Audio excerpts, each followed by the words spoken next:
Baik teman-teman semua, terdengar suara saya teman-teman semua? Terdengar suara saya? Terdengar, Pak. Ya.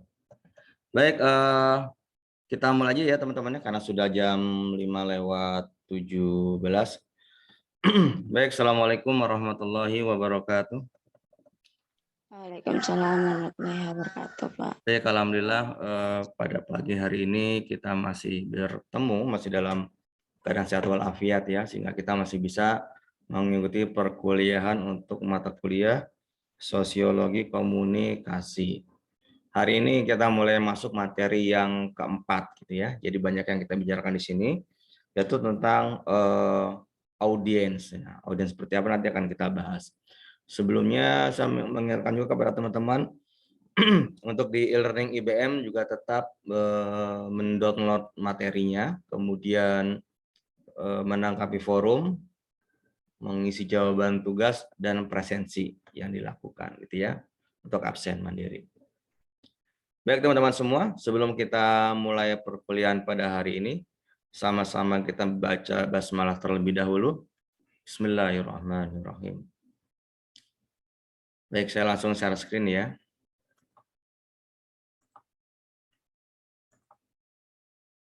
Nah, teman-teman semua, hari ini kita akan banyak membahas tentang masalah audiens ya. Tadi seperti saya ungkapkan di awal tadi. Ada beberapa hal yang akan kita bahas di sini. Yang pertama mengenai bagaimana sebenarnya definisi dari audiens gitu ya. Yang keduanya bagaimana segmentasi dari audiens, lalu yang ketiga perilaku audiens, dan yang keempat pendekatan penilaian terhadap audiens. Kita lihat yang pertama ya. Apa sih sebenarnya arti dari audiens? Definisinya seperti apa? Baik, kita lihat. Pada mulanya teman-teman semua, sebelum ada media massa, kalau kita bicara konteks media massa berarti kita bicara konteks tentang media cetak, media televisi, radio gitu ya, dan media online.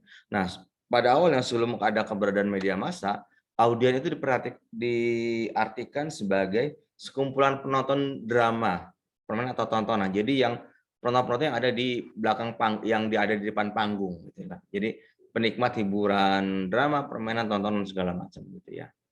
Namun seiring dengan perkembangan zaman, begitu ada media massa, ini kalau kegiatan komunikasi massa berarti komunikasi dilakukan lewat media massa. Audiens diartikan sebagai penerima pesan-pesan media massa. Nah, penerima pesan-pesan di media massa, kalau kita kaitkan dengan konteks media massa, itu terdiri dari beberapa hal, beberapa sebutan. Kalau di media cetak mungkin kita akan sebutnya sebagai pembaca. Di media televisi misalkan audiovisual penonton gitu ya, atau pemirsa televisi. Kemudian kalau di radio, pendengar radio gitu. Jadi sesuai panca inderanya yang ketika mengkonsumsi media tersebut gitu. Dennis McQuail mengartikan audiens sebagai kumpulan penonton, tuh kan ya, pembaca, pendengar, pemirsa. Konsep audiens diartikan sebagai penerima pesan dalam komunikasi massa. Keberadaannya tersebar secara heterogen. Apa heterogen? Beragam ya, tidak satu. Kalau satu homogen ya. Beragam dan berbeda-beda itu heterogen. Dan jumlahnya banyak. Massa kan banyak. Pendekatannya sosial budaya sangat menonjol untuk mengkaji konsep ini. Jadi memang dalam sebuah tontonan memang unsur budaya itu berpengaruh bagaimana orang menikmati atau mengkonsumsi sebuah media. Ada beberapa konsep alternatif teman-teman ya tentang audiens ini. Ini menurut Dennis McQuail. Audiens sebagai massa. Berarti kalau massa berarti tadi banyak orang. Heterogenitas, beragam dan berbeda-beda, baik asalnya, baik jenis kelaminnya, baik usia segala macam. Penyebarannya secara acak kemana-mana dan luas. Anonim, anonim apa? Kita nggak tahu siapa yang menonton televisi kan orangnya. Entahkah itu laki-laki, entah perempuan, entah dewasa, entah anak-anak, bisa siapa saja kan jadi anonim. Gitu. Kemudian lemahnya organisasi sosial. Maksudnya apa? Audiens dari media massa atau misalnya penonton televisi itu tidak ada ikatan secara organisasi sosial yang mereka begitu aja lepas mandiri otonom gitu ya. Dan komposisinya berubah sangat cepat dan tidak konsisten. Maksudnya apa? Ketika sebuah tontonan ya teman-teman ditonton oleh sebagian orang gitu ya, banyak yang menonton gitu ya, itu tidak serta-merta orang yang menonton tersebut akan selamanya loyal terhadap tontonan tersebut gitu. Contohnya apa? Ya ketika misalkan booming sinetron Ikatan Cinta gitu ya, setahun yang lalu, setahun 2 tahun lalu. Mungkin akan banyak ibu-ibu atau orang-orang yang perempuan yang senang dengan sinetron ini gitu ya. Tapi lama-kelamaan membosankan kan? Lama-lama alur ceritanya kita sudah tahu, artinya orang tidak lagi loyal menonton tayangan tersebut, dia akan pindah ke tayangan lain gitu, yang sesuai dengan kebutuhannya. Jadi ada ketidakkonsistenan di situ. Karena kita juga begitu ya, ketika menikmati media. Tidak selamanya kita terhadap tonton itu aja yang kita tonton, enggak gitu. Pasti ada kalanya, ada masanya gitu. Oke, lanjut ya. Itu ada sebagai masa. Jadi kumpulan orang banyak yang menonton, yang melihat. Kemudian audiens sebagai publik atau kelompok sosial. Ini pereksistensi dari kelompok sosial yang aktif, interaktif, dan sebagian besar otonom. Nah, teman-teman maksudnya apa? Dalam konsep media sebenarnya ini pada awalnya mereka itu tidak interaktif gitu. Jadi mereka hanya ketika kita menonton televisi misalkan, itu kan hanya terjadi satu arah komunikasinya kan dari televisi saja. Sementara kita dari penontonnya nggak bisa protes atau apa. Ketika misalkan kita mendengar ada suara berita gitu ya di televisi, wah ini nggak sesuai sama kita protes ke televisi, ya nggak akan ditanggapi kan, nggak nyampe juga gitu ya. Gitu. Kayak gitu. Awalnya seperti itu, tidak interaktif. Meskipun belakangan sudah mulai ada yang bisa lewat telepon segala macam gitu ya. Tapi begitu, pembaca media cetak pun begitu ya. mereka tidak bisa langsung interaktif gitu ya terhadap hal tertentu gitu. Kalaupun ada paling surat pembaca itu pun nanti ditayangkan selama penerbitan, misalkan seminggu sekali atau sebulan sekali atau 1 hari sekali gitu misalkan ya. Nah memang, tapi berkat kemajuan teknologi teman-teman ya, ini menjadi media yang interaktif di media massa ini. Contohnya apa? Kalau misalnya kita ada yang tidak suka misalnya tayang televisi ini, mereka punya media sosial. Kita bisa ungkapkan langsung secara media sosial. Itu bisa kita gunakan misalkan. Jadi ada interaktifnya di situ. Tidak serta-merta sekarang secara tadi monolog. Istilahnya begitu ya. Hanya satu arah. Selanjutnya kita akan banyak membahas tentang segmentasi dari audiens ya. Nah, teman-teman, tadi sudah diceritakan bahwa audien ini adalah sifatnya heterogen dan banyak. Artinya bisa beragam, bisa dari mana saja gitu ya. Maka kalau sudah begitu sebenarnya buat media penyiaran ini akan sulit menentukan ini untuk siapa gitu. Karena tadi banyak yang harus dilayani dan pasti tidak akan bisa memuat semuanya. Karena itu teman-teman, dalam sebuah media dia akan menentukan segmen mana yang dia pilih gitu. Saya waktu masih menjadi wartawan gitu ya di Kompas Group itu, saya sering dilibatkan dalam media-media baru. Nah, sebelum kita membuat media baru gitu, kita ini dulu, kita buat segmentasinya dulu buat siapa nih?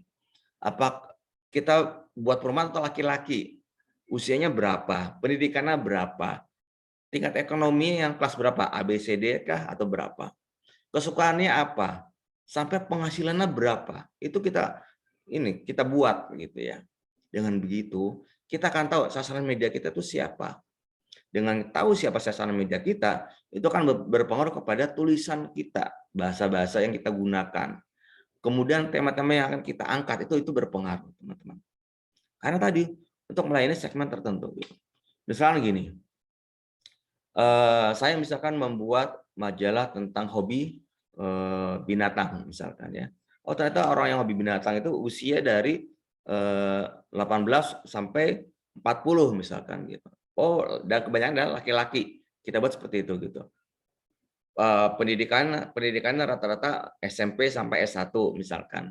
Kayak gitu terus kita buat segmentasi sehingga kita tahu. Oh kalau yang hewan-hewan ini itu banyak disuka oleh siapa ini siapa. Jadi jelas. Kita harus memilih segmen kalau media massa. Tidak heran misalkan sebagai contoh nih, MNC Group kan punya beberapa tayangan televisi ya. Ada RCTI, ada Global TV, ada MNC, ada iNews. Mereka punya segmen-segmen tertentu kan yang berbeda-beda. RCTI mungkin pangsa pasarnya kelas menengah ke atas middle up. banyak tayangan-tayangan sinetron dan tayangan-tayangan yang lainnya gitu ya. Kemudian ada yang kalangan agak ke bawahnya ada MNC TV. Lihat aja, sinetron pasti beda sinetron buat kalian kalangan ke bawah. Musiknya pun banyak diasosiasikan dengan dangdut misalkan. Kemudian ada lagi iNews, khusus TV berita. Mereka yang senang mengkonsumsi berita. Ada lagi Global TV buat anak-anak misalkan. Tuh, mensegmentasikan begitu. Kalau nggak gitu susah teman-teman. Jadi harus ini yang bagian kedua ya, harus homogen. Tidak bisa kita dalam televisi itu heterogen. Agak susah nanti. Bisa-bisa kita nggak laku media kita ya. Nah nih, identifikasi audiens dapat dilakukan dengan cara mengelompokkan sejumlah audiens yang punya gaya hidup, kebutuhan kesukaan yang sama. Hal yang harus diingat dalam sebuah media massa adalah bagaimana kita memenuhi kebutuhan informasi yang dibutuhkan oleh pembaca kita, oleh pendengar kita, oleh penonton kita. Itu yang utama, teman-teman. Oke, lanjut ya. Nah, bagaimana cara mengidentifikasi audiens? Kita bisa mengambil dari segmentasi demografis. Apa sih demografis? Hal-hal yang berkaitan dengan usia, jenis kelamin, besarnya anggota keluarga, pendidikan tertinggi, pekerjaan, penghasilan, agama, suku, dan sebagainya. Yang menyangkut unsur manusianya yang menjadi perbeda-bedaan gitu ya. Nah, demografi ini penting seperti saya tadi diungkapkan semula ya. Kalau kita sudah memetakan demografinya siapa, jenis, usia, kelamin segala macam, maka kita akan tahu tadi tayangan ini cocoknya seperti apa gitu. Temanya seperti apa, penyajiannya seperti apa gitu. Tidak hanya itu, iklannya juga begitu kan tahu. Oh, ini kalau misalnya saya masang di MNC TV, oh ini buat yang middle ke apa ya? Buat middle yang ke bawah tuh kan. Oh, ini berarti orang yang buat ke bawah biasanya apa sih yang dibutuhkan? Sabun kayak gitu-gitu ya iklannya. Tapi kalau misalkan yang buat ACTI yang middle up misalkan, wah ini rumah gitu ya, apartemen misalkan iklan-iklannya pasti beda. Begitu pun dengan yang anak-anak gitu Global TV. Iklan-iklan juga pasti beda begitu. Jadi tidak hanya kita memetakan siapa segmen untuk penyajian media, tapi iklan pun juga berperan di situ. Dari segmen demografis. Ada lagi kemudian memetakan dari segmen geografis, berarti dari unsur wilayah kan gitu. Geografis gitu. Nah, setiap wilayah juga punya karakter yang berbeda-beda. Nah, ini kenapa harus dipetakan? Nah, teman-teman, semakin dekat unsur kedaerahannya dengan si pembaca media cetak atau penonton televisi, maka dia akan semakin menjadi satu kesatuan dengan tadi audiens tersebut. Contohnya apa? Itu kenapa contohnya dalam TV-TV daerah. Kenapa TV-TV daerah bisa hidup dengan baik misalkan? Karena tayangan-tayangan yang disajikan itu dekat dengan sekelilingnya. TV di daerah mana? Misalkan TV di daerah Purwokerto yang ngapak-ngapak misalkan gitu ya. Tayangan Purwokerto gitu, televisi lokalnya pasti akan menampilkan tayangan-tayangan yang kesenian-kesenian daerah di situ banyak kan ya. Menggunakan bahasa-bahasa pengantar bahasa daerah. Itu kan dekat dengan keseharian kita, dengan keseharian masyarakatnya. Begitu dengan daerah lainnya. Jadi kan ketahuan, oh masyarakat ini butuhnya ini. Masyarakat Aceh misalkan, tayangannya mungkin karena sana masyarakat religius, mungkin akan banyak kita tayangkan yang berbau-bau Islami, gitu. Atau kedaerahan Aceh yang bersifat Islam, pasti akan disukai. Begitu dengan wilayah Maluku yang punya karakter suka menyanyi misalkan, nyanyinya bagus. Mungkin hal yang musik-musik di sana akan laku gitu ya. Itu maksudnya dari segmentasi di geografis. Ada lagi gabungan keduanya. Segmentasi geodemografis, gabungan antara geografis dengan demografis. Jadi wilayah bergabung bercampur dengan tadi usia segala macam. Nah, jadi kadang-kadang gini teman-teman, ada suatu tempat tertentu yang kemudian kita langsung asumsikan demografisnya seperti itu. Contohnya apa? Daerah Pondok Indah Mall misalkan. Oh, berarti kalau daerah Pondok Indah Mall langsung di bayangan kita adalah orang-orang kaya, pendidikannya middle up, gitu, menengah ke atas. Kemudian penghasilannya di atas 100 juta misalkan gitu ya. Usianya rentangnya 20 sampai 50 tahun misalkan usia produktifnya. Orang-orangnya senang ke mall segala apa. Jadi gitu, wilayah tertentu kita langsung asumsikan segmentasinya seperti apa. Wah, ini orang-orang kaya, orang apa kayak gitu. Begitupun dengan daerah lainnya misalkan. Misalkan daerah mana? Bantar Gebang misalnya. Oh, Bantar Gebang karakter masyarakatnya ini. Kita kan tahu sendiri kan. Dengan begitu kita dalam membuat sebuah media akan tahu. Ini yang dimaksud dengan segmentasi geodemografis, ya, perpaduan antara daerah dan unsur-unsur yang tadi yang melekat pada diri orang, individunya. Lalu ada segmentasi psikografis. Ini segmentasi yang menyasar pada orang-orang yang punya gaya hidup tergantung passion-nya, tergantung pilihan hidupnya. Jadi dia tidak dibedakan berdasarkan usia, kelamin segala macam, enggak, tapi berdasarkan minatnya. Contohnya apa?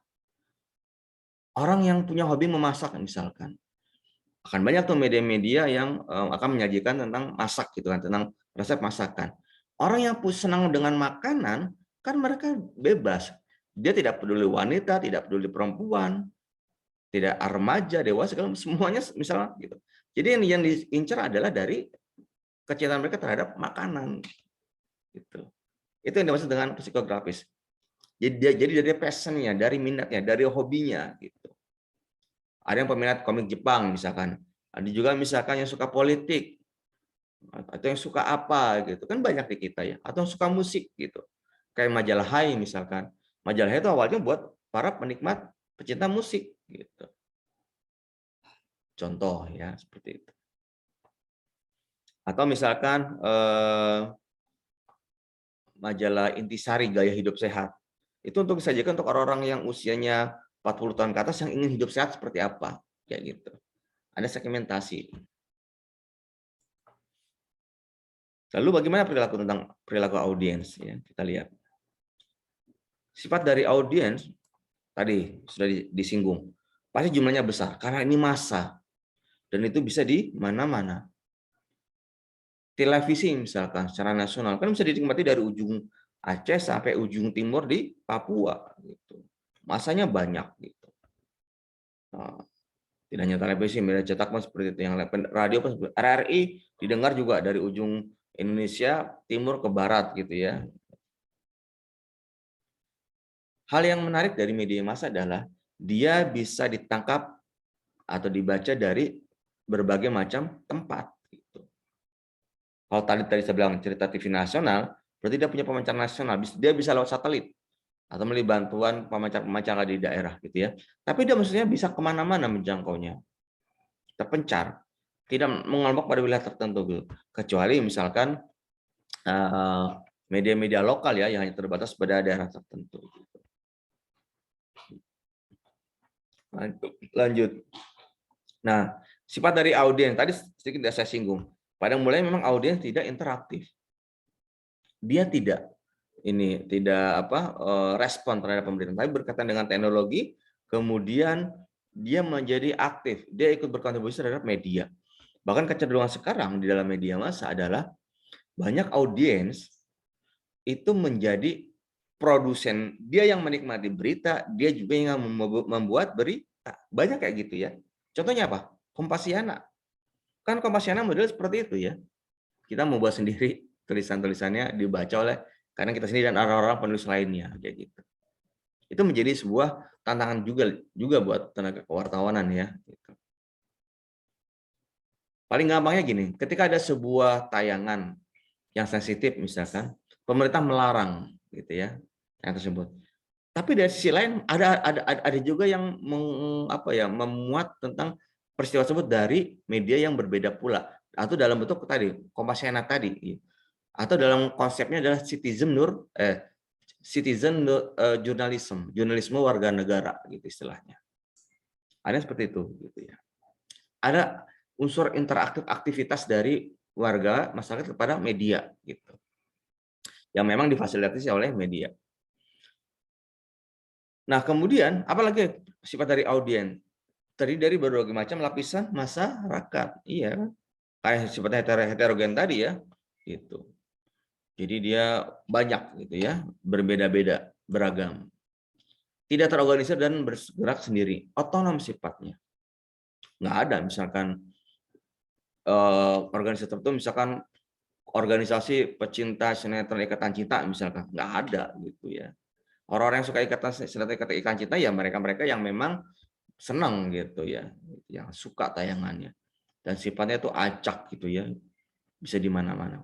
Jadi mereka punya otonom, punya kemandirian untuk menyukai dan tidak menyukai sesuatu gitu, dalam sebuah tayangan media. Jadi secara rangkumannya adalah tadi yang terkait dengan perilaku audiens, ada jumlah audiens tadi ya, banyak massa. Prinsip audiens konstan. Jadi orangnya ada di situ, tapi pilihannya menjadi berbeda-beda. Aliran audiens, dia akan memilih secara mandiri apa yang dia suka dan tidaknya. Kemudian perilaku audiens terhadap remote control.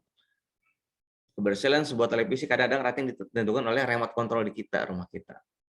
Kan rating gini teman-teman, dalam sebuah tayangan televisi, iklan itu patokannya dari rating yang dibuat. Nah, rating tersebut dilihat dari lamanya kita menonton televisi gitu.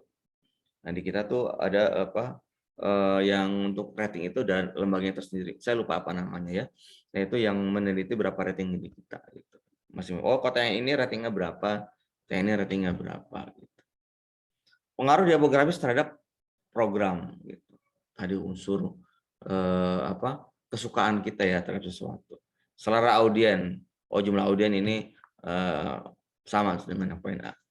Oke, yang keempat. Bagaimana pendekatan ilmiah terhadap audien? Penelitiannya ya seperti apa? Ada pendekatan transmisional. Maksudnya apa di sini? Jadi dalam penelitian mengenai audiens ini dalam teori-teori transmisional, jadi dia melihat bagaimana dalam proses komunikasi komponen-komponen yang terkandung di dalamnya itu rangkaian menjadi satu aktivitas dengan komponen dengan yang lainnya. Artinya apa? Ketika dalam transmisional bagaimana sebuah media dapat ditangkap dengan baik ketika misalkan tadi siarannya bagus misalkan. Acaranya menarik, temanya sesuai dengan yang dibutuhkan oleh audiens gitu. Jadi dengan begitu pesan informasi yang disampaikan itu akan masuk ke kita.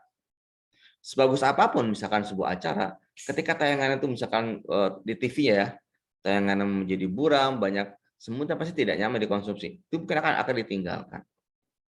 Jadi proses komunikasinya begitu, melibatkan komponen-komponen lain yang ada di dalamnya. Itu secara pendekatan transmisional. Ada lagi pendekatan secara psikologi sosial. Ini bagaimana sebuah tayangan media itu, media yang baik adalah media yang bisa memenuhi kebutuhan dari audiensnya, dari masanya, dari penikmat media massa tersebut. Kemudian bagaimana kemudian media memfasilitasi agar juga masyarakat ikut berpartisipasi dalam tayangan tersebut. Nah, jadi bisa berlangsung secara interaktif dua arah. Zamannya sudah seperti itu. Karena zamannya ini kita sudah zamannya kritis gitu ya. Penikmat media tidak bisa lagi seperti zaman dulu, sifatnya monolog gitu ya, komunikasinya hanya satu arah, tidak gitu. Karena pemirsa sekarang sudah pintar-pintar dan juga dia bisa mencari informasi ke yang lainnya. Ketika sebuah tayangan membuat sebuah tulisan atau penayangan di televisi misalkan ya, atau tulisan di Kompas misalkan di media cetak, kita bisa ada cross check dengan media lainnya. Ini benar apa enggaknya? Karena kita informasi itu sudah ada di tangan semua orang gitu ya. Tinggal mana yang mau kita pilih gitu ya. Jadi pendekatan psikologi sosial gitu. Jadi ada keseimbangan dalam proses komunikasi tersebut terhadap dalam topik tertentu gitu ya, teman-teman. Oke teman-teman, kayaknya itu aja slide dari saya, nggak banyak. Cukup banyak ya, padahal 20 slide ya saya. Oke teman-teman, sebelum saya buka untuk tanya jawab, saya minta teman-teman dibuka dulu kameranya untuk saya ambil screenshot fotonya sebagai bukti pembuktian kuliah. Silakan ditampilkan wajah ganteng dan cantiknya, silakan. Buru Hanif doang yang kelihatan ganteng nih. Oke, yang lainnya silakan.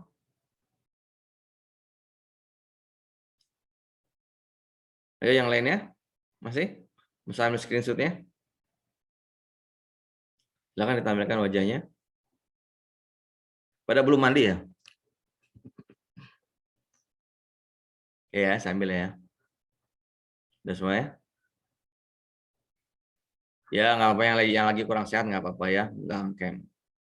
Oke ya, sambil ya. 1, 2, 3. Oke, sebentar, saya save dulu sebentar ya.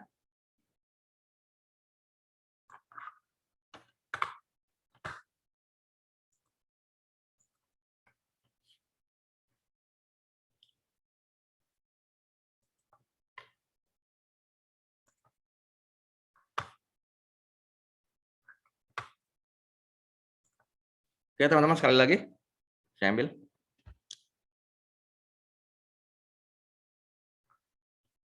Oke, sudah semua ditampilkan? Ya, udah semua? Ya, 1, 2, 3. Oke.